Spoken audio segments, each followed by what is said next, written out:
Supreme Court has said Indian legislative system where most bills are introduced by government and very few private member bills are presented and debated in parliament, it becomes apex court's duty to direct performance audit and assessment of impact of legislations.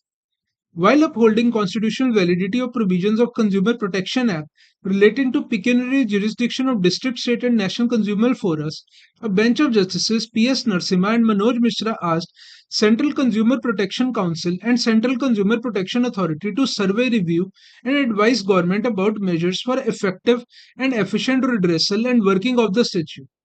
Two petitioners had challenged the validity of provisions of 2019 legislation on grounds that the 2019 Act shifts the basis of pecuniary jurisdiction of the district, state, as well as national commission from value of compensation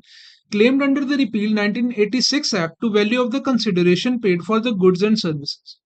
Writing the judgment and emphasizing the need for periodic review of legislations to understand its working and changes required, Justice Narasimha said a peculiar feature of how our legislative system works is that an overwhelming majority of legislations are introduced and carried through by government with very few private member bills being introduced and debated. In such circumstances, judicial role does encompass, in this court's understanding, the power, nay, the duty, to direct the executive branch to review the working of statutes and audit the statutory impact. Vice President Jagdeep Dhankar had spoken about the need for respecting constitutional posts like those of President and Governor, calling them the highest positions under the Indian Constitution.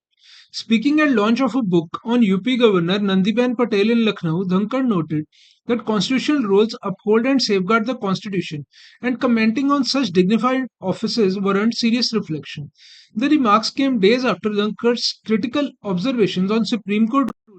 setting a time frame for governors and even the president to clear the bills sent for their approval. The vice president had alleged that the judiciary was acting as a super parliament.